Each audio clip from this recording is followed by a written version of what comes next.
नमस्कार साथियों, स्वागत है आपका आरपीएससी गुरुजी यूट्यूब चैनल पर। साथियों, आज हम इस वीडियो में मई जून 2025 की अंतर्राष्ट्रीय क्रोनोलॉजी में राजस्थान क्रोनोलॉजी करेंगे, वॉल्यूम 49। साथियों, इसमें सबसे पहले राजस्थान में प्रमुख मंदिर दे रखे हैं जिलावार, तो आइए इन्हें देखते हैं। जयपुर में ज्वाला माता मंदिर, जोबनेर ज्वाला देवी खंगारोतों की कुल देवी है। गोविंद देव जी मंदिर जयपुर में है, स्वाई जय सिंह ने 1735 ईस्वी में निर्माण करवाया था। जगत शिरोमणि मंदिर आमेर जयपुर में है, निर्माण महाराजा मान सिंह प्रथम की पत्नी कनकावती की प्रेरणा से पुत्र जगत सिंह की स्मृति में महाराजा मान सिंह ने करवाया था। गणेश मंदिर जयपुर में है, मोती डूंगरी में, निर्माण माधव सिंह प्रथम द्वारा 1761 ईस्वी में करवाया गया था। बिड़ला मंदिर या लक्ष्मी नारायण मंदिर जयपुर में है, निर्माता है गंगा प्रसाद बिड़ला। शिला माता मंदिर आमेर जयपुर में है, पाल शैली में काले संगमरमर की प्रतिमा है। मान सिंह प्रथम 604 से इस प्रतिमा को बंगाल से लाए थे, बंगाल के राजा केदार को हराकर। शीतला माता मंदिर चाकसू जयपुर में है, निर्माता है जयपुर नरेश माधव सिंह। शीतला माता मंदिर का पुजारी कुमार होता है। राजेश्वर शिवालय मंदिर जयपुर में है, 1864 में जयपुर नरेश राम सिंह ने निर्माण करवाया था। कल्याण राय जी का मंदिर आमेर जयपुर में है, प्रतिहारकालीन है। अंबिकेश्वर महादेव मंदिर आमेर जयपुर में है। काकिल देव ने 1037 ईस्वी में आमेर विजय के उपलक्ष्य में करवाया था। कल्की मंदिर जयपुर में है, दक्षिणायन शिखर शैली में स्वाई जय सिंह ने बनवाया था। सूर्य मंदिर आमेर का सबसे प्राचीन पूर्वाभिमुख सूर्य मंदिर है, जयपुर में। वीर हनुमान मंदिर सामोद जयपुर में है, हनुमान जी की वर्ध प्रतिमा की पूजा की जाती है। गलताजी मंदिर जयपुर में है, प्राचीन गाल्लव ऋषि का आश्रम है। कनक वृंदावन जयपुर में है, स्वाई जय सिंह निर्माता हैं। जमुआ माता मंदिर जमुआ रामगढ़ जयपुर में है, कछवा वंश के संस्थापक दुलराय निर्माता हैं। नरसिंह मंदिर आमेर में है। पिप्पा भट्टी जी का मंदिर नटाटा में है। नकटी माता का मंदिर जय भवानीपुरा जयपुर में है। प्रणामी मंदिर जयपुर में है। माताजी मावलियान मंदिर आमेर जयपुर में है। लक्ष्मी जगदीश मंदिर गोनेर जयपुर में है। शाकंभरी माता का मंदिर सांबर जयपुर में है। ताड़केश्वर मंदिर जयपुर में है। अब साथियों, जैसलमेर के प्रमुख मंदिर देखते हैं। गज मंदिर जैसलमेर में है, मारावल गज सिंह की महारानी रूप कंवर ने गढ़ी सागर तालाब में बनवाया। घंटियाली देवी मंदिर घंटियाली जैसलमेर में है। तन्नोट माता का मंदिर तन्नोट जैसलमेर में है। रामदेवरा मंदिर रामदेवरा जैसलमेर में है।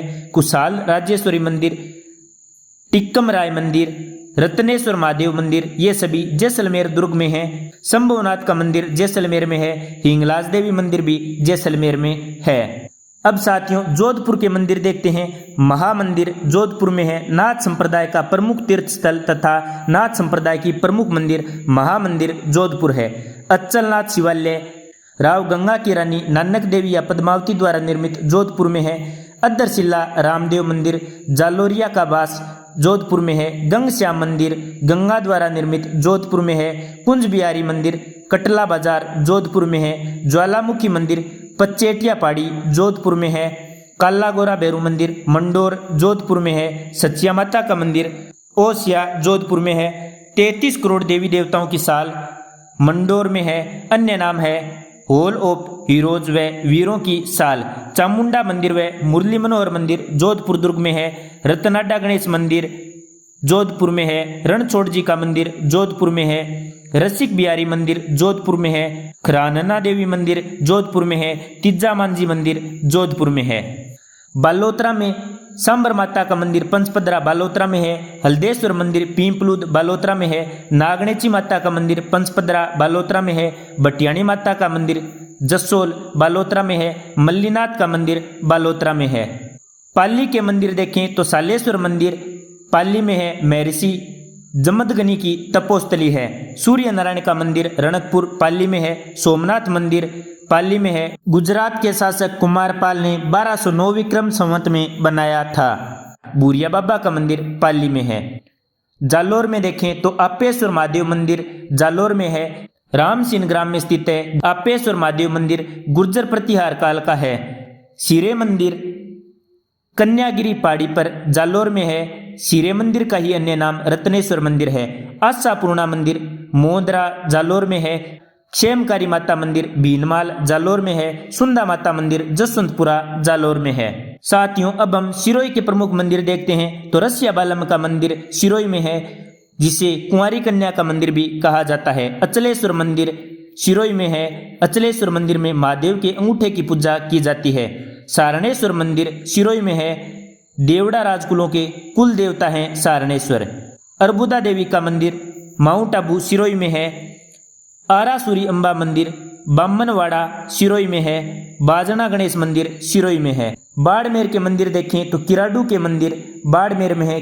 किराडू के मंदिरों में 5 मंदिर हैं। अन्य नाम है राजस्थान का खजुराहो। कपालेश्वर महादेव मंदिर चौहटन बाड़मेर में है, 13वीं शताब्दी का। आलमजी का मंदिर आलमजी का दौरा बाड़मेर में है। गरीबनाथ का मंदिर शिव बाड़मेर में है। विरात्रा माता का मंदिर विरात्रा बाड़मेर में है। साथियों, बीकानेर में देखें भैरव मंदिर कोडमदेश्वर बीकानेर में है, निर्माता है राव बीका। कपिल मुनि का मंदिर कोलायत बीकानेर में है, कपिल मुनि की तपोस्थली। रसिक बिहारी मंदिर बीकानेर में है। 33 करोड़ देवी देवताओं का मंदिर बीकानेर में है। हेरम गणपति बीकानेर में है। हनुमानगढ़ के मंदिर देखें तो ब्रह्माणी माता का मंदिर पल्लू में है। भद्रकाली मंदिर हनुमानगढ़ में है। चूरू में प्रमुख मंदिर देखें सालासर बालाजी का मंदिर चूरू में है, संस्थापक है महात्मा मोहनदास। तिरुपति बालाजी मंदिर सुजानगढ़ में है, निर्माण करता है वेंकटेश्वर फाउंडेशन ट्रस्ट के सोहनलाल जनोदिया। झुंझुनू में देखें तो द्वारिकाधीश मंदिर नवलगढ़ झुंझुनू, जगदीश मंदिर चिड़ावा झुंझुनू, शारदा देवी मंदिर पिलानी, रानी सती मंदिर झुंझुनू। सीकर में देखें तो हर्षगिरी का शिव मंदिर 10वीं शताब्दी का सीकर में है। जीण माता का मंदिर रेवासा सीकर में है। खाटू श्याम जी का मंदिर खाटू गांव सीकर में है, जहां पर शीश की पूजा की जाती है। फाल्गुन शुक्ला एकादशी और द्वादशी को मेला लगता है। शपथ गौ माता मंदिर रेवासा सीकर में है। शाकंभरी देवी मंदिर सीकर में है। नागौर के मंदिर देखें तो गुसाई मंदिर जुंजाल नागौर में है। वामन अवतार का मंदिर है गुसाई मंदिर। दद्दी माता का मंदिर गोठ मांगलोद नागौर में है। बंवाल माता का मंदिर बंवाल नागौर में है। ब्रह्माणी माता का मंदिर नागौर में है। तो साथियों, राजस्थान के प्रमुख मंदिरों में इतना ही। साथियों, अब हम राजस्थान का करंट अफेयर शुरू करते हैं 16 अप्रैल से मई और 15 जून 2025 तक का। सबसे पहले देखते हैं धरती आबा जनजाति ग्राम उत्कर्ष अभियान कहाँ से शुरू किया गया। उदयपुर जिले के कोटड़ा ब्लॉक से। कब शुरू किया गया? 15 जून 2025 को। किसने शुरू किया? तो राज्य स्तरीय शुरुआत राजस्थान के जनजाति विकास मंत्री बाबूलाल खराड़ी ने की। एसटी व पीवीटीजे से संबंधित इस अभियान का उद्देश्य राजस्थान में जनजाति समुदाय को सशक्त बनाना, उनके जीवन स्तर में सुधार लाना तथा योजनाओं का लाभ ग्रामीण जनजाति परिवारों तक पहुंचाना।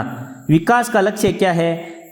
37 जिलों के 207 विकास खंडों में कुल 6019 ग्रामों को विकसित करने का लक्ष्य रखा गया है। अवधि कितनी है?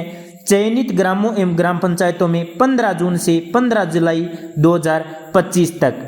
शिविर में 18 विभागों का शिविर लगाया जाएगा। शिविरों में आधार पंजीयन, आयुष्मान भारत कार्ड, किसान क्रेडिट कार्ड, जनधन खाते, पेंशन स्वीकृति आदि के कार्य किए जाएंगे। साथियों, प्रधानमंत्री श्री नरेंद्र मोदी ने 2 अक्टूबर 2024 को महात्मा गांधी की जयंती पर झारखंड के हजारीबाग से धरती आबा जनजाति ग्राम उत्कर्ष अभियान की शुरुआत की थी। अगला टॉपिक राजस्थान सरकार के प्रमुख निर्णय या घोषणाएं। राजस्थान में विश्व पर्यावरण दिवस 2025 वंदे गंगा जल संरक्षण और हरित विकास पर जोर। राजस्थान में विश्व पर्यावरण दिवस के राज्य स्तरीय समारोह का आयोजन RIC जयपुर में 5 जून 2025 को किया गया। राजस्थान के मुख्यमंत्री भजनलाल शर्मा ने निम्नलिखित महत्वपूर्ण पहलें शुरू की। 5 जून 2025 को एक नया अभियान वंदे गंगा जल संरक्षण जन अभियान शुरू किया गया। कर्म भूमि से मातृभूमि अभियान के तहत अगले 4 वर्षों में लगभग 45,000 नई जल संरचनाओं के निर्माण का निर्णय लिया गया, जिसमें इस वित्त वर्ष में 5,000 और हर जिले में कम से कम 125 संरचनाएं शामिल हैं। 7 संभागीय मुख्यालयों और औद्योगिक शहरों में ई वेस्ट के संग्रहण हेतु 11 ई वेस्ट संग्रहण वाहनों को हरी झंडी दिखाई। साथियों, अब देखते हैं वंदे गंगा जल संरक्षण जन अभियान कब शुरू किया गया। 5 जून 2025 को यह अभियान 5 जून से 20 जून 2025 तक संचालित किया जाएगा। उद्देश्य जल संरक्षण को जन आंदोलन का रूप देना।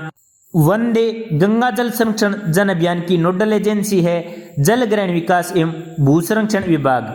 राजस्थान सरकार द्वारा जन जागरूकता की गतिविधियों के लिए 5 जून से 20 जून 2025 तक जल स्वावलंबन पखवाड़ा मनाया गया। इस दौरान प्रधानमंत्री कृषि सिंचाई योजना के तहत 10 नई जल ग्रहण परियोजनाओं का भी उद्घाटन किया गया। इसमें साथियों 7.90 लाख किसान लाभान्वित होंगे। 270 से अधिक वैज्ञानिक दलों का गठन किया गया। सभी जिलों में यह अभियान चलाया गया। 3959 गांवों में वैज्ञानिक जाएंगे। 5 जून 2025 को विश्व पर्यावरण दिवस के अवसर पर CETP सांगानेर का लोकार्पण किया गया। किसके लिए? जीरो लिक्विड डिस्चार्ज के लिए, जो प्रिंटिंग इकाइयों से निकलने वाले केमिकल युक्त पानी के उपचार में सहायक होगा। 5 नई लघु कुश वाटिकाओं को आरंभ किया गया। उदयपुर में माछला मगरा नगर वन, उदयपुर में रिसाला ग्रीन लंग्स और जयपुर में बीड़ पापड़ी स्पारी शुरू की गई। सर्कुलर इकोनॉमी इंसेंटिव स्कीम का शुभारंभ किया गया। इसके तहत रिसाइकलिंग रीयूज के क्षेत्र में रिसर्च एवं डेवलपमेंट के लिए 2 करोड़ रुपए का अनुदान दिया जाएगा। सर्कुलर इकोनॉमी के क्षेत्र में कार्यरत MSME स्टार्टअप को विभिन्न योजनाओं में दिए गए ऋण पर अनुदान में 0.5% की अतिरिक्त छूट प्रदान की जाएगी। प्रशासनिक प्रक्रियाओं को सरल बनाने और पर्यावरण प्रबंधन को अधिक प्रभावी बनाने के लिए ऑटो रिन्यूअल सिस्टम और MIS 2.0 की शुरुआत की गई, यानी मैनेजमेंट इंफॉर्मेशन सिस्टम 2.0। एक पेड़ मां के नाम अभियान के तहत जमुआ रामगढ़ में सिंदूर का पौधा लगाया गया। राज्य सरकार ने पिछले वर्ष 7 करोड़ से अधिक पौधे लगाए थे। इस वर्ष 10 करोड़ पौधे लगाने का लक्ष्य रखा है। सतत प्रयास हरित विकास प्रदर्शनी का आयोजन किया गया। RUIDP यानी राजस्थान नगरीय आधारभूत विकास परियोजना द्वारा वॉक फॉर एनवायरनमेंट का आयोजन किया गया और मुख्यमंत्री ने राज्य के 5 बड़े अस्पतालों में 5 STP यानी सीवेज ट्रीटमेंट प्लांट का लोकार्पण किया। अल्बर्ट हॉल से राज्य प्रदूषण नियंत्रण मंडल तथा पर्यावरण एवं जलवायु परिवर्तन विभाग ने रन फॉर एनवायरनमेंट का आयोजन किया। T15 क्रिकेट मैच का आयोजन जोधपुर में किया गया, जिसमें प्रत्येक डॉट बॉल पर जोजरी नदी या जोजड़ी नदी किनारे एक पेड़ लगाने का नवाचार शुरू किया गया। एक पेड़ मां के नाम 2.0 अभियान के तहत समर्तिवन से मियावाकी मातृवन में 2050 पौधे लगाए गए। बीड़ पापड़ लेपर्ड सफारी का उद्घाटन जयपुर में किया गया। कहां पर? विद्याधर नगर स्थित बीड़ पापड़ में, जिससे अब जयपुर में 3 लेपर्ड सफारी हो गई हैं, जालाना, आमगढ़ और बीड़ पापड़। इस सफारी में 22 लेपर्ड और 12 वाटर पॉइंट देखे जा सकते हैं। इसी के साथ जयपुर को अब कैपिटल सिटी ऑफ लेपर्ड के रूप में जाना जाने लगा है। 5 जून 2025 को मनाए गए विश्व पर्यावरण दिवस की थीम क्या थी? Beat plastic pollution. तो ये सभी पहले विश्व पर्यावरण दिवस के अवसर पर राजस्थान सरकार द्वारा की गई। बीड़ पापड़ लेपर्ड सफारी कुल लगभग 22 वर्ग किलोमीटर में फैली है। 19 वर्ग किलोमीटर का विकसित ट्रैक है। कहाँ पर? नाहरगढ़ जैविक उद्यान में। नाहरगढ़ बायोलॉजिकल पार्क भारत की पहली ऐसी सेंचुरी बन गया है जहां एक साथ 4 सफारी हैं: लोयन safari, tiger safari, elephant safari और लेपर्ड सफारी। साथियों, बजट वर्ष 2025-26 में घोषित नवीन मंडियों, गौण मंडियों एवं फूड पार्कों के लिए राजस्थान सरकार ने 21 मई 2025 को निःशुल्क भूमि आवंटन को स्वीकृति दी है। Anupgarh Shri Ganganagar mini food park के लिए, सांचौर जालोर के एग्रो फूड पार्क के लिए।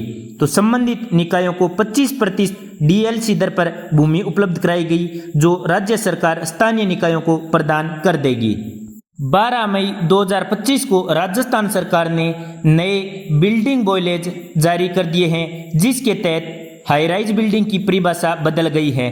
अब 15 मीटर से ऊंची इमारत यानी 5 मंजिला को हाई राइज माना जाएगा, जो पहले 18 मीटर व उससे अधिक थी। व्यावसायिक श्रेणी के अलावा 750 वर्ग मीटर से बड़े भूखंड में हरित क्षेत्र रखना जरूरी होगा।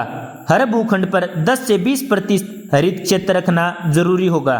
मल्टी स्टोरी इमारत में अधिकतम सेटबैक अब 16 मीटर ही छोड़ना होगा, भले ही इमारत कितनी ही ऊंची क्यों न हो। छोटे भूखंडों पर मल्टी स्टोरी नहीं बनाई जा सकती। मल्टी स्टोरी बनाने के लिए कम से कम 1000 वर्ग मीटर का न्यूनतम भूखंड क्षेत्रफल होना चाहिए, जो पहले 750 वर्ग मीटर था। साथियों, अगली करंट की न्यूज जयपुर मेट्रो फेज 2 परियोजना से 21 मई 2025 को डीपीआर को मंजूरी मिल चुकी है। 2025-26 में यह परियोजना घोषित की गई थी। केंद्र व राज्य सरकार की 50-50 पार्टनरशिप में है।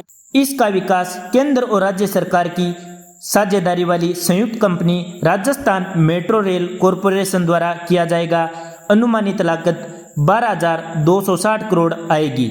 इसके लिए वित्तीय सहयोग एशियन डेवलपमेंट बैंक एडीबी और Asian infrastructure investment bank AIIB से लिया जाएगा।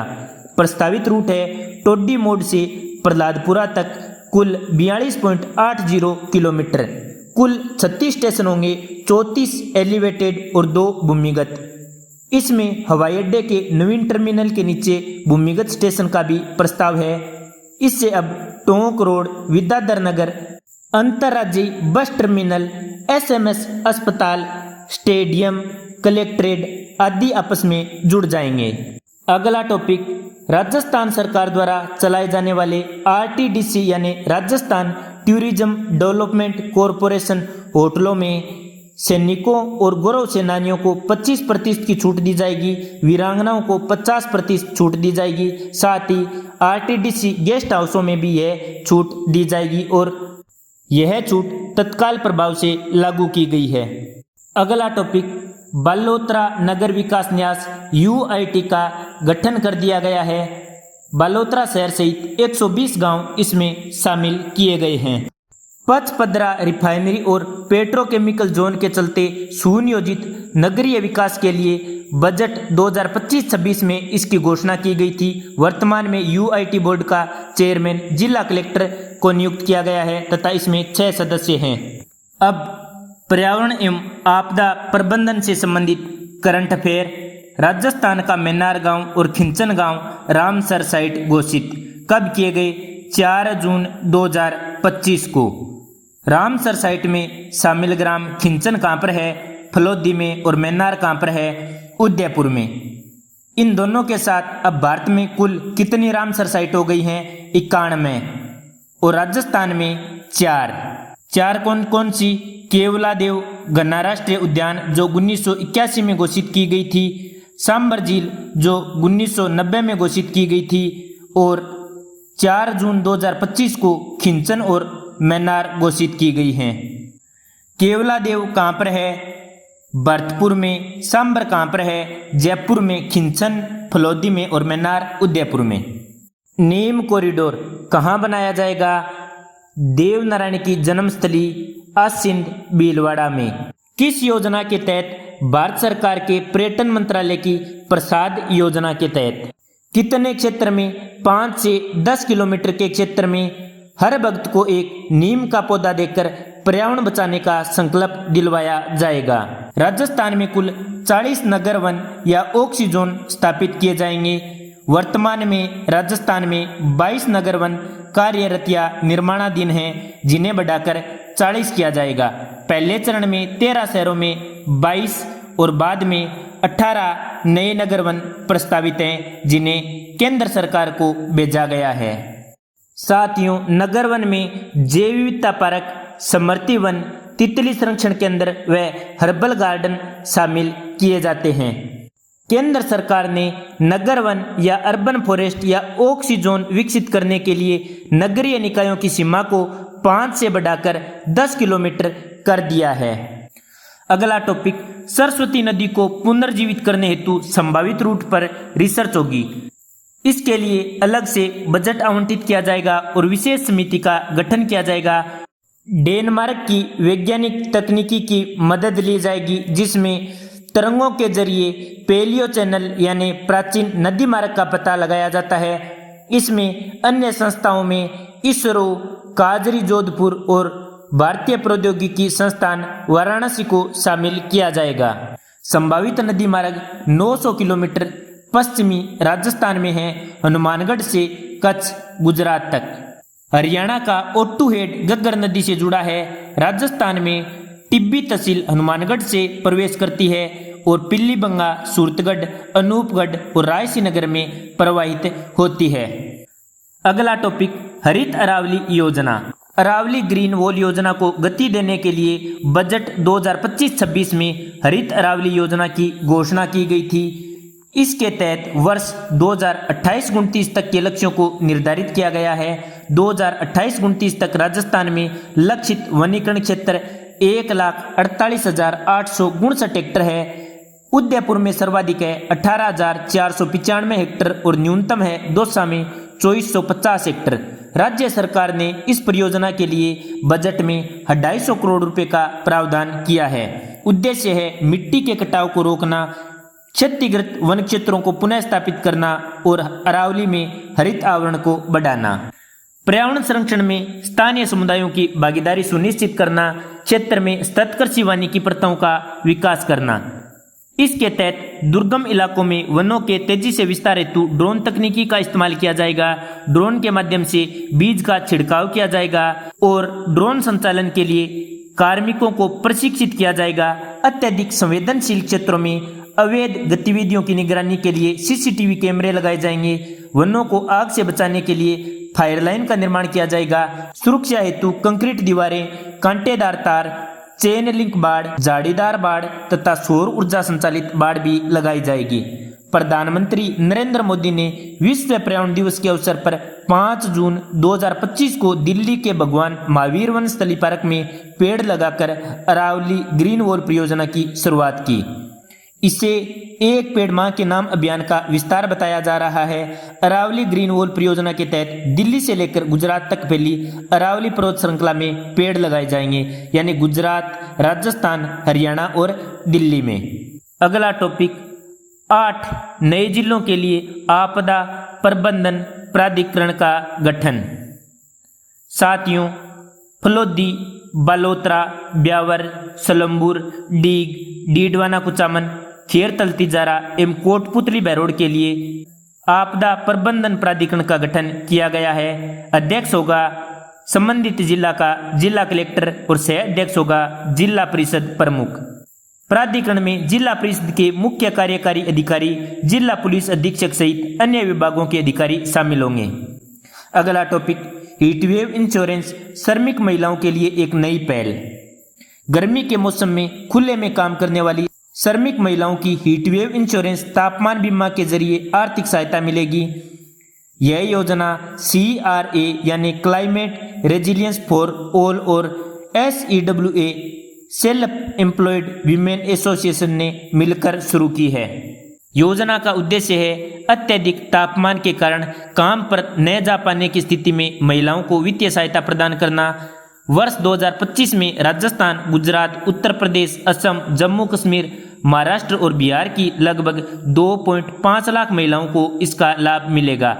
इसमें फल सब्जी विक्रेता, खेतीहर मजदूर आदि शामिल हैं। योजना का प्रीमियम लगभग $6 है, जिसमें से 1/3 महिलाएं स्वयं देगी और शेष CRA द्वारा जुटाया जाएगा। बीमा राशि सीधे लाभार्थी के बैंक खाते में भेजी जाएगी, जिसके लिए बैंक खाता अनिवार्य है।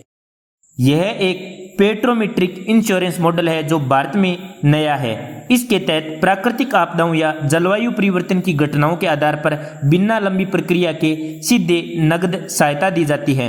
पिछले वर्ष 18 से 25 मई 2024 में राजस्थान, गुजरात और महाराष्ट्र में इसका पायलट प्रोजेक्ट सफलतापूर्वक चलाया गया था, जिसमें 50,000 महिलाओं को शामिल किया गया था। उनमें से 92% को रुपये 400 से 1600 रुपये तक की बीमा राशि मिली थी।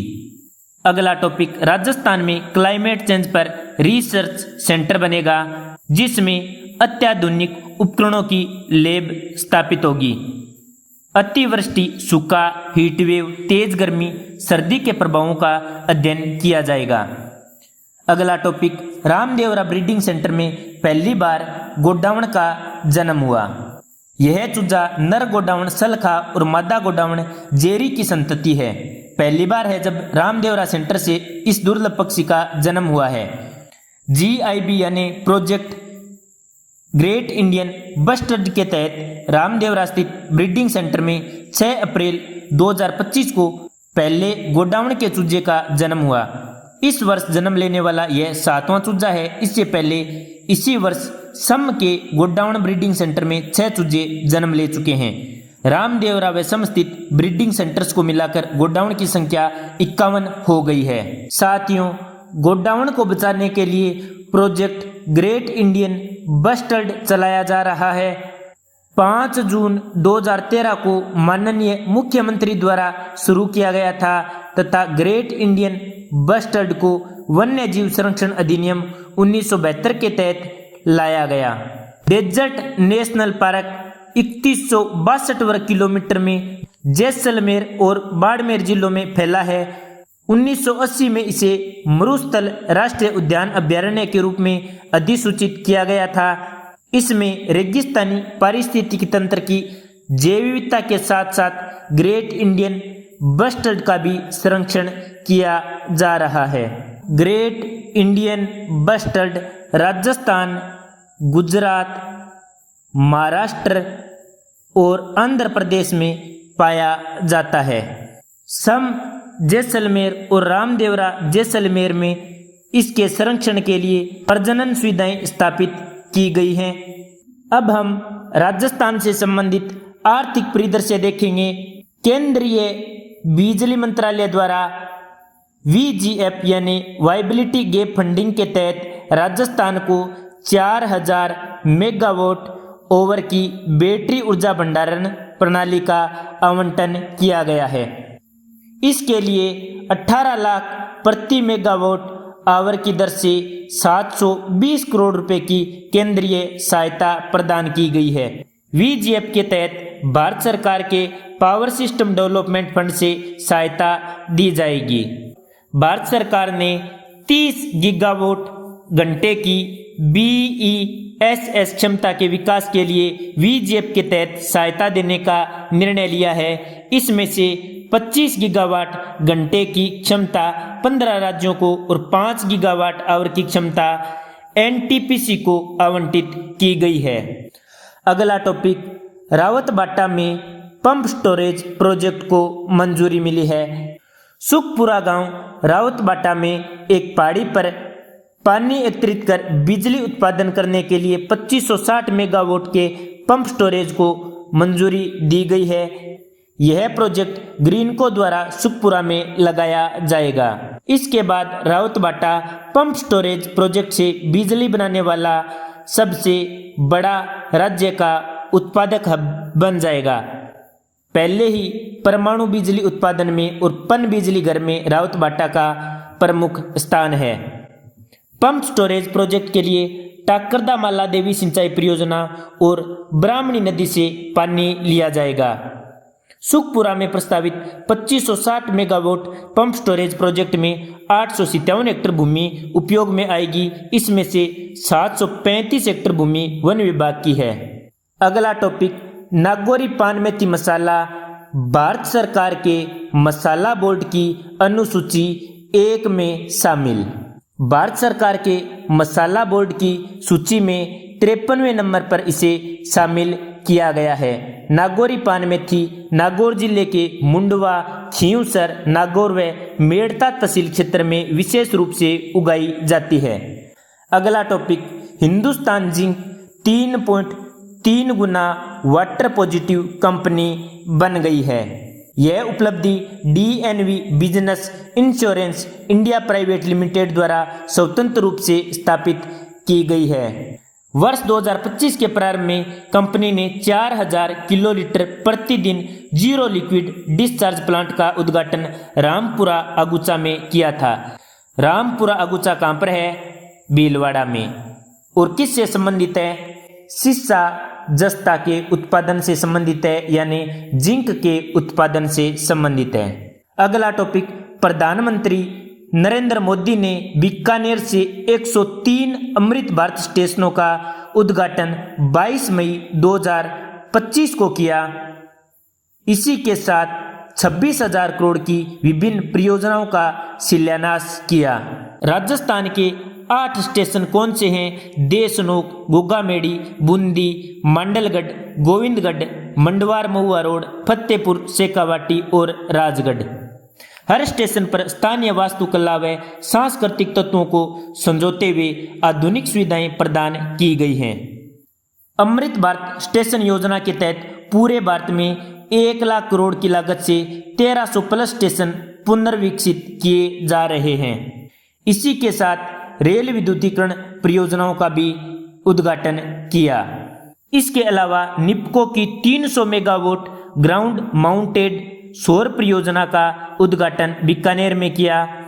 SJVN की 100 मेगावाट सौर परियोजना नावा डीडवाना कुचामन का उद्घाटन किया। 500 मेगावाट की कल्लासर सौर परियोजना का उद्घाटन किया। 300 मेगावाट की शिम्बू का भुर्ज सौर ऊर्जा परियोजना का उद्घाटन किया।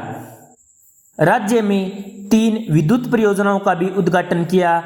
Power grid Neemuch transmission system limited Bikaner complex के लिए विद्युत निकासी प्रणाली, फतेहगढ़ द्वितीय विद्युत स्टेशन में परिवर्तित क्षमता का विस्तार।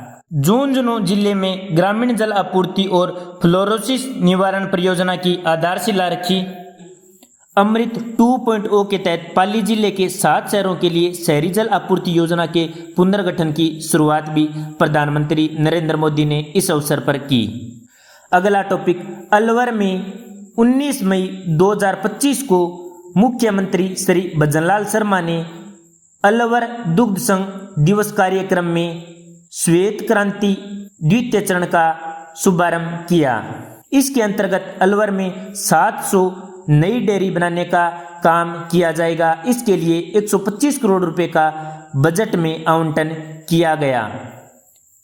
National dairy development board 5% subsidy पर 175 करोड़ रुपए देगा, जिससे अलवर में 5 लाख लीटर दुग्ध संयंत्र की स्थापना की जाएगी। इसके अलावा 1000 क्विंटल गुणवत्तापूर्ण चारे का उत्पादन भी किया जाएगा।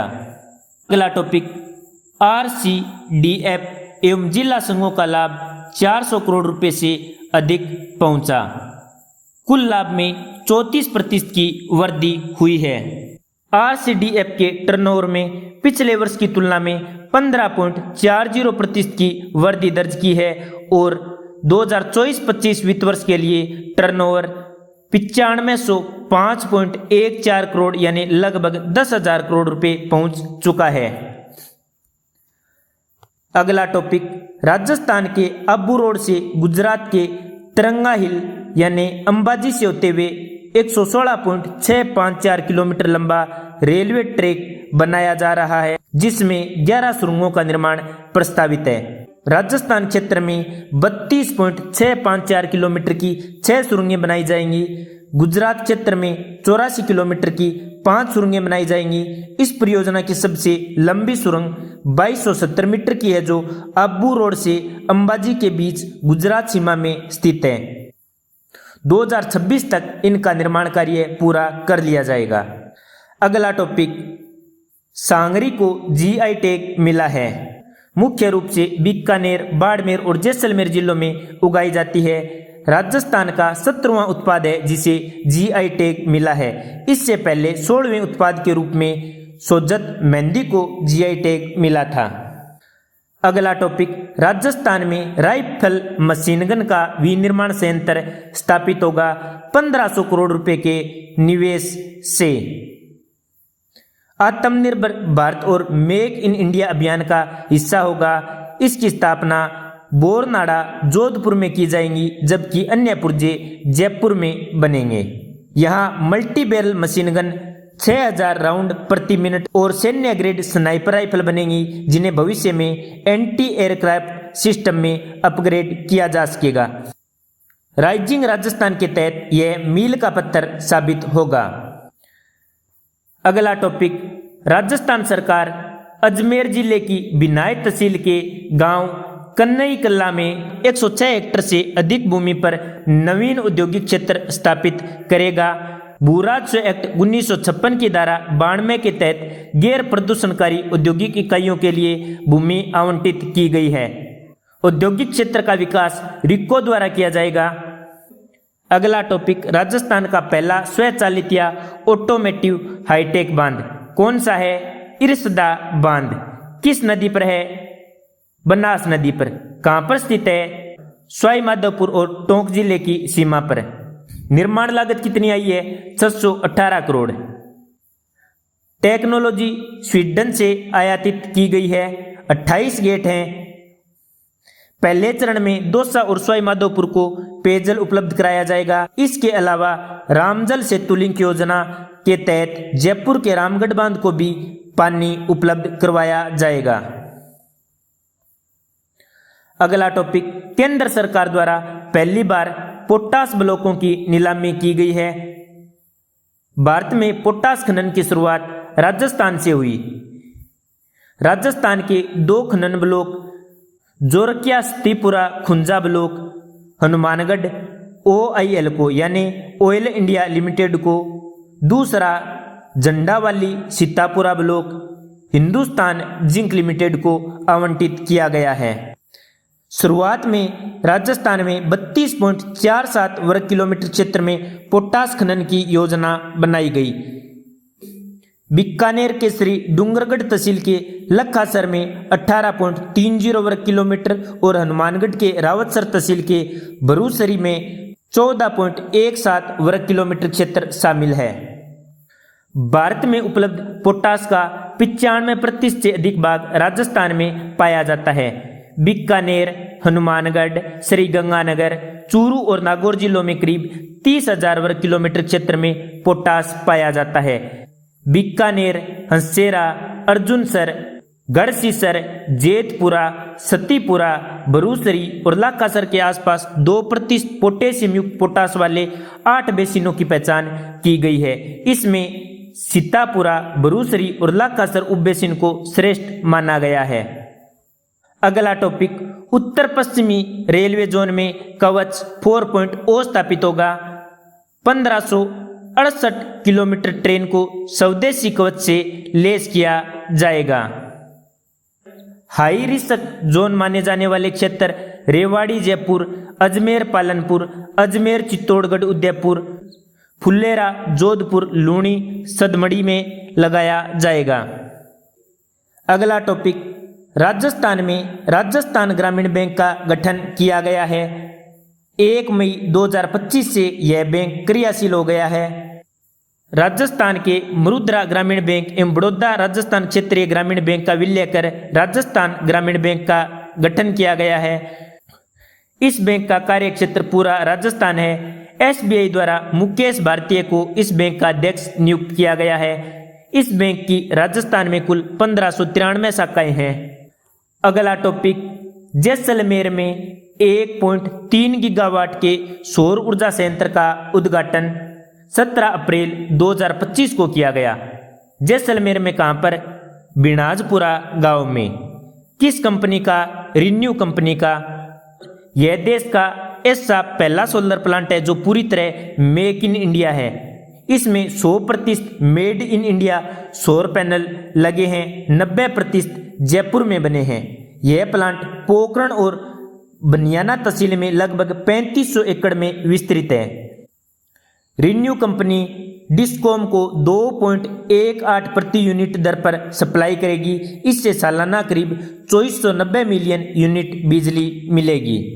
अगला टॉपिक, राजस्थान की 2 रेल परियोजनाओं के लिए 117.40 करोड़ रुपए स्वीकृत किए गए। मेड़ता सिट्टी रास और पुष्कर मेड़ता के लिए। मेड़ता सिटी रास के लिए 32 करोड़ रुपए और पुष्कर मेड़ता नई रेल लाइन के लिए 85.40 करोड़ रुपए। मेड़ता सिटी रास मेड़ता और पाली जिलों को जोड़ेगी। पुष्कर मेड़ता रेल परियोजना नागौर और अजमेर के बीच कनेक्टिविटी को बेहतर बनाएगा। अब साथियों हम राजस्थान के प्रमुख MOU या समझौते को देख लेते हैं। चौधरी चरण सिंह राष्ट्रीय कृषि विपणन संस्थान CCS NIAM और स्वामी केशवानंद प्रौद्योगिकी एवं प्रबंधन संस्थान SKIT के बीच 6 मई 2025 को भारतीय कृषि को AI इंटरनेट ऑफ थिंग्स यानी IoT और डेटा एनालिटिक्स जैसी आधुनिक तकनीकी से जोड़ने के लिए MOU किया गया। फोकस क्षेत्र कौन से हैं? स्टिक कृषि, स्मार्ट सिंचाई प्रणाली, रियल टाइम फसल निगरानी, मिट्टी की गुणवत्ता का मूल्यांकन, जलवायु आधारित समाधान। अगला समझौता national law university Jodhpur NLUJ ने international institute for sustainable development IIST के साथ 23 मई 2025 को सतत विकास के क्षेत्र में कानूनी शोध, नीति, वकालत और क्षमता निर्माण पहल में सहयोग को बढ़ावा देने के लिए MOU किया। विश्वविद्यालय के छात्रों और शिक्षकों को वैश्विक स्थिरता डिस्कोर्स में शामिल होने के अवसर प्रदान करेगी।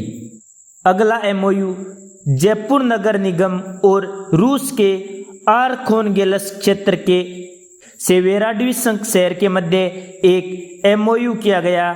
शिक्षा, पर्यटन, संस्कृति और शहरी विकास जैसे द्विपक्षों में सहयोग बढ़ाने के लिए। अगला MOU राज्य सरकार और कैपेसिटी बिल्डिंग कमीशन कर्मयोगी भारत के मध्य एक 25 मई 2025 को राज्य सरकार के कार्मिकों के कौशल विकास एवं क्षमता संवर्धन हेतु MOU हुआ। साथियों, भारत कर्मयोगी नाम से विश्व का सबसे बड़ा कैपेसिटी बिल्डिंग कार्यक्रम चला रहा है। इस MOU में केंद्र सरकार व राज्य सरकार के बीच साझेदारी होगी। अगला MOU जयपुर, जोधपुर, अजमेर विद्युत वितरण निगम कंपनियों, राजस्थान विद्युत उत्पादन निगम लिमिटेड के सभी विद्युत कर्मियों को बीमा कवर हेतु SBI के साथ 22 अप्रैल 2025 को MOU किया गया, जिसमें व्यक्तिगत दुर्घटना में मृत्यु होने या स्थायी निःशक्तता पर 1 करोड़ रुपए की बीमा, आंशिक रूप से असक्तता पर 80 लाख रुपए का व्यक्तिगत दुर्घटना बीमा और सामूहिक सावधि जीवन बीमा में 10 लाख रुपए की आर्थिक सहायता व सुविधाएं शामिल की जाएगी। इस बीमा का प्रीमियम SBI स्वयं वहन करेगा। अगला MOU राजस्थान सरकार के वित्त विभाग द्वारा स्थापित public financial management and training institute और the centre for investment education and learning private limited के बीच राज्य सरकार के अधिकारियों और कर्मचारियों के बीच वित्तीय अनुशासन, निवेश, शिक्षा, कर, ऑडिट जैसे विषयों पर वित्तीय साक्षरता एवं जागरूकता बढ़ाने के लिए 26 अप्रैल 2025 को MOU किया गया। इससे राज्य सरकार द्वारा वित्तीय प्रशासन में पारदर्शिता, दक्षता और व्यापक वित्तीय जागरूकता को बढ़ावा मिलेगा। अब साथियों देखते हैं महत्वपूर्ण समिति व आयोग के बारे में। राजस्थान में OBC आयोग का गठन। राज्य सरकार ने पंचायती राज और शहरी निकायों में OBC वर्ग के राजनीतिक आरक्षण को लेकर इस आयोग का गठन किया है। यह आदेश सामाजिक न्याय एवं अधिकारिता विभाग द्वारा जारी किया गया। यह राज्य का पहला OBC आयोग है जो विशेष रूप से राजनीतिक आरक्षण पर केंद्रित है। आयोग की संरचना देखें तो इसके अध्यक्ष हैं मदन लाल, सेवानिवृत्त जिला न्यायाधीश। सदस्य हैं मोहनलाल मोरवाल, प्रोफेसर राजीव सक्सेना, एडवोकेट गोपाल कृष्ण और पवन मंडाविया, यानी 4 सदस्य और 1 अध्यक्ष। आयोग का कार्यकाल 3 माह रहेगा तथा आवश्यकता अनुसार बढ़ाया जा सकता है। अगला आयोग राजस्थान इलेक्ट्रोपैथी बोर्ड। इलेक्ट्रोपैथी चिकित्सा पत्ति बोर्ड में नए अध्यक्ष रजिस्ट्रार एवं सदस्यों का मनोनयन किया गया है। इसके अध्यक्ष आयुष विभाग के प्रमुख शासन सचिव होंगे। सदस्य बनाए गए हैं हेमंत सेठिया, गोविंद लाल सैनी, कुलदीप वर्मा, हरी सिंह बुमराह और एस पटोदिया को, और बोर्ड का रजिस्ट्रार होगा आयुर्वेद विभाग का निदेशक। अगली समिति ओरण भूमि के संरक्षण के लिए उच्च स्तरीय समिति जितेंद्र राय यानी JR गोयल की अध्यक्षता में गठित की गई, जो हाईकोर्ट के पूर्व न्यायाधीश हैं। समिति के सदस्य हैं केंद्रीय उप महानिरीक्षक वन, वन्य जीव के सेटलमेंट कमिश्नर जयपुर तथा भारतीय वन सेवा के पूर्व अधिकारी MR बलोच। संयोजक है मुख्य वन संरक्षक जयपुर। सुप्रीम कोर्ट ने इस समिति के गठन को अप्रैल 2025 में मंजूरी दे दी। सुप्रीम कोर्ट ने 18 दिसंबर 2024 के आदेश में पवित्र देववन या ओरण के संरक्षण के लिए एक संयुक्त समिति के गठन का निर्देश दिया था। अगला गठन राजस्थान सरकार ने 16 अप्रैल 2025 को वैदिक संस्कार व शिक्षा बोर्ड के गठन को मंजूरी दी है।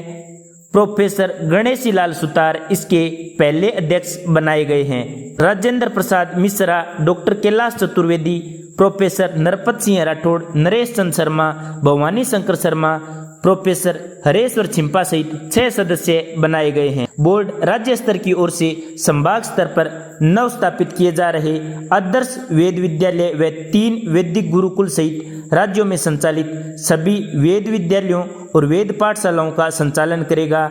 इसके अलावा उनके पाठ्यक्रम व परीक्षा प्रणाली का संचालन करेगा। अगली समिति राज्य स्तरीय नागरिक सुरक्षा सलाहकार समिति का गठन मुख्य सचिव सुधांशु पंत की अध्यक्षता में किया गया। इसका उद्देश्य नागरिक सुरक्षा से जुड़े मुद्दों पर सुझाव और मार्गदर्शन करना है। इसका गठन केंद्रीय गृह मंत्रालय की गाइडलाइन के अनुसार किया गया है। इसमें गृह, आपदा प्रबंधन, नागरिक सुरक्षा, ऊर्जा विभाग के अतिरिक्त मुख्य सचिव, चिकित्सा एवं स्वास्थ्य विभाग के प्रमुख सचिव, पुलिस महानिदेशक और नागरिक सुरक्षा आयुक्त शामिल किए गए हैं। अगली समिति सहकारिता हेतु राज्य स्तरीय समिति का गठन किया गया है, जिसके अध्यक्ष हैं मुख्यमंत्री। समिति का सदस्य संयोजक है मुख्य सचिव। समिति के सदस्य कृषि एवं उद्यानिकी मंत्री, ग्रामीण विकास व पंचायती राज मंत्री, सार्वजनिक वितरण एवं उपभोक्ता मामले के मंत्री, पशुपालन एवं डेयरी मंत्री, सहकारिता मंत्री, नगरीय विकास और स्वायत्त शासन विभाग मंत्री। प्रशासनिक अधिकारी इसके सदस्य हैं वित्त और ग्रामीण विकास विभाग के अतिरिक्त मुख्य सचिव और विभिन्न विभागों के शासन सचिव। अगली समिति प्रशासनिक इकाइयों में सुधार के लिए ललित पवार की अध्यक्षता में समिति का गठन किया गया है। राजस्व के क्षेत्र में इकाइयों के पुनर्गठन से जुड़ी अनुशंसाएं करेगा। इसके तहत राजस्व गांव उप तहसील व तहसील का पुनर्गठन होगा। इसका कार्यकाल 6 माह है। इसमें प्रमुख सचिव राजस्व, राजस्व मंडल रजिस्ट्रार और पूर्व RAS राजनारायण शर्मा को सदस्य बनाया गया है। अगली कमेटी विकसित राजस्थान 2047 के विजन डॉक्यूमेंट हेतु राज्य स्तरीय स्टीयरिंग कमेटी का गठन किया गया है। मुख्य सचिव को इसका अध्यक्ष बनाया गया है। विकसित राजस्थान 2047 का रोड मैप तैयार करते हुए राज्य के प्रमुख 45 विभागों को 14 सेक्टर्स में बांटा गया है। राज्य बजट 2024-25 में विकसित राजस्थान हेतु 10 संकल्प पेश किए गए थे।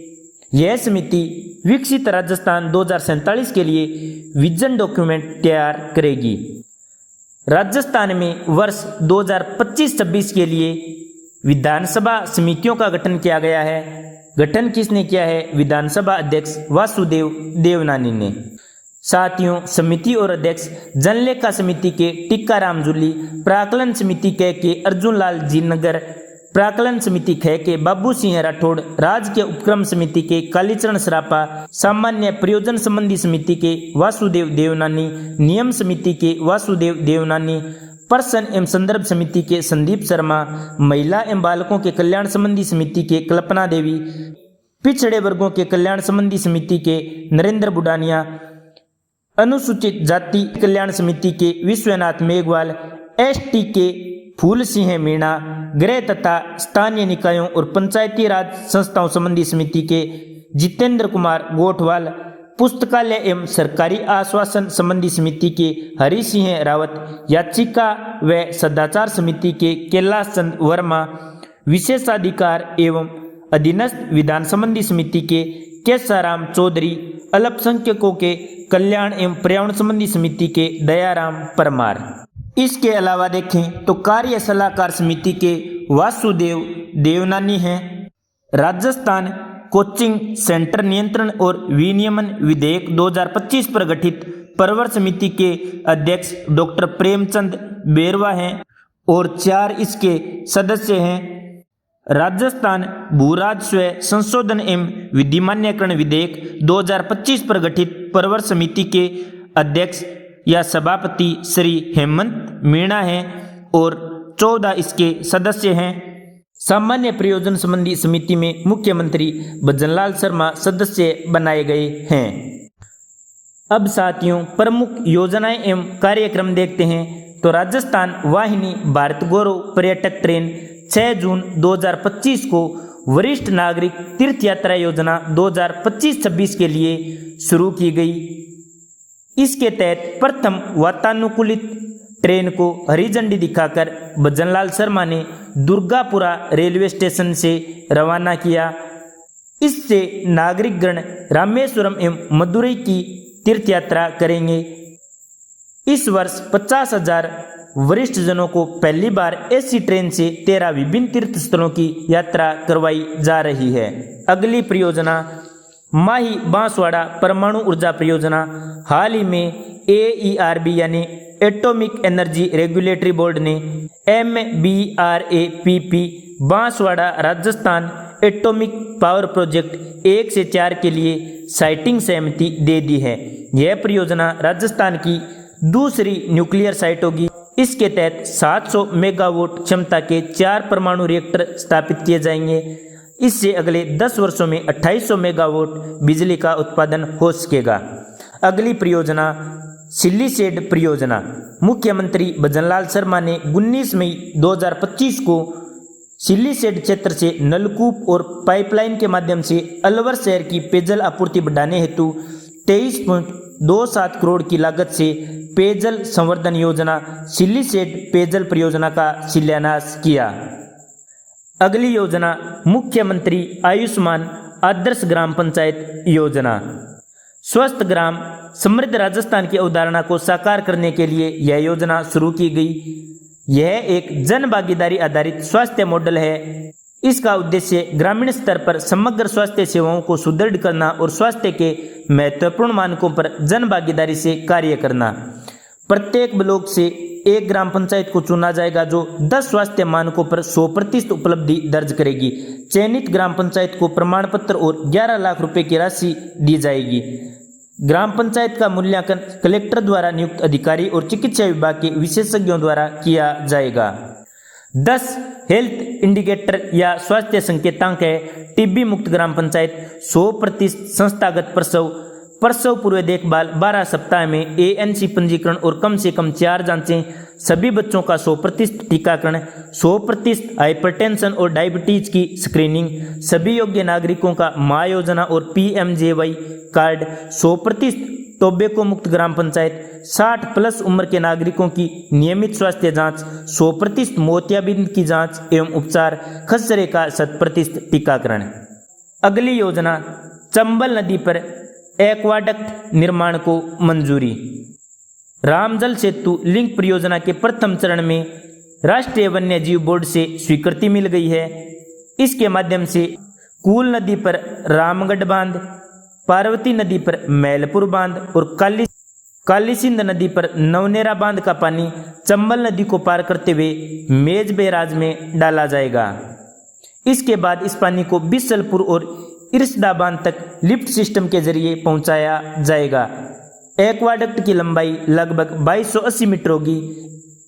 इसका एक छोर कोटा जिले के पिंपलदा समेला गांव में और दूसरा बूंदी जिले के गुआटा गांव से जुड़ा होगा। इसमें कोटा की सुल्तानपुर तहसील के लोगों को बूंदी से गुजरने वाले कोटा सवाई माधोपुर हाईवे पर पक्की सड़क द्वारा अतिरिक्त मार्ग मिलेगा। अगली योजना बर्तन बैंक योजना। साथियों, यह योजना बजट 2025-26 में घोषित की गई थी। प्लास्टिक उपयोग को घटाने के लिए तथा पारंपरिक आयोजनों को सुलभ बनाने और सामाजिक एकता को बढ़ाने के लिए पहले चरण में 1000 ग्राम पंचायतों को 1 लाख रुपए मूल्य के स्टील बर्तन सेट दिए जाएंगे।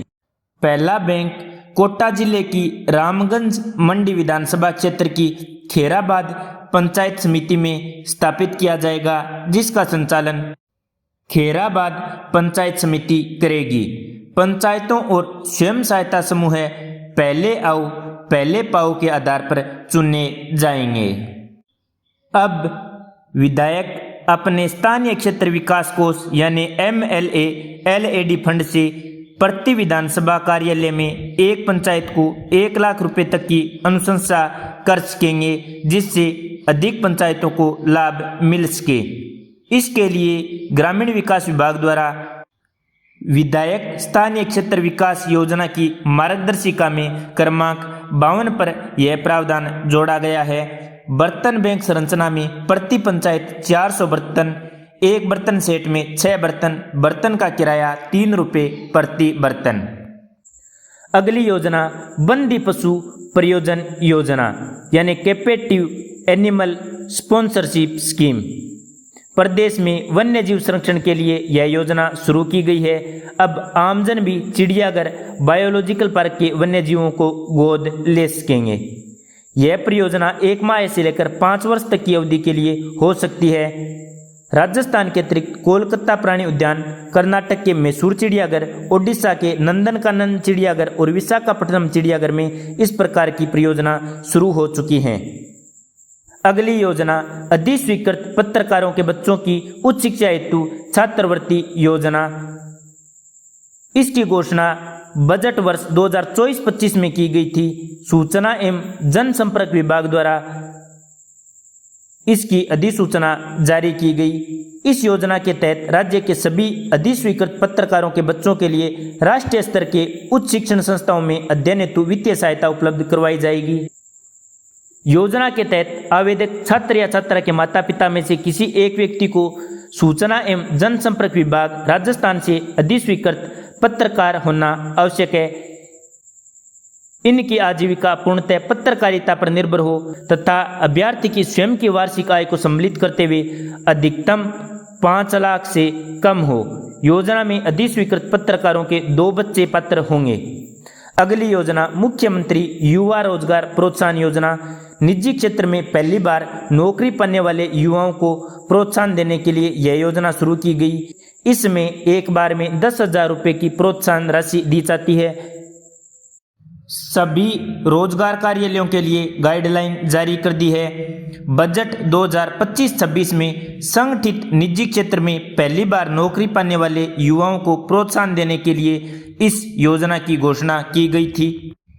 योजना लागू होने की तिथि के बाद निजी संगठित क्षेत्र में प्रथम नियुक्ति पाने वाले अभ्यर्थी पात्र होंगे। इसके तहत 50,000 रुपये तक मासिक वेतन पाने वाले नवनियुक्त युवा पात्र होंगे। योजना में कर्मचारी भविष्य निधि संगठन में पंजीकृत संगठित निजी क्षेत्र को ही पात्र माना जाएगा। न्यूनतम आयु 18 वर्ष तथा अधिकतम आयु 35 वर्ष होगी। SC ST ट्रांसजेंडर महिला व विशेष योग्य जन अभ्यर्थी की अधिकतम आयु सीमा 40 वर्ष होगी। तो साथियों, हम इंडेक्स देखें तो समसामयिकी राजस्थान के परिदृश्य में 1 नंबर टॉपिक कर लिया है प्रमुख निर्णय एवं घोषणाएं। 2 नंबर टॉपिक कर लिया है पर्यावरण एवं आपदा प्रबंधन। 3 नंबर टॉपिक कर लिया है आर्थिक परिदृश्य। 4 नंबर कर लिया है समझौता या MOU। 5 नंबर कर लिया है समिति या आयोग। 6 नंबर कर लिया है प्रमुख योजनाएं एवं कार्यक्रम। तो साथियों, अगले वीडियो में देखेंगे हम चर्चित स्थल से। आपको वीडियो कैसा लगा नीचे कमेंट में अवश्य बताएं। यदि आपने अभी तक RPSC गुरुजी यूट्यूब चैनल को सब्सक्राइब नहीं किया है तो सब्सक्राइब अवश्य करें। धन्यवाद। जय हिंद, जय भारत।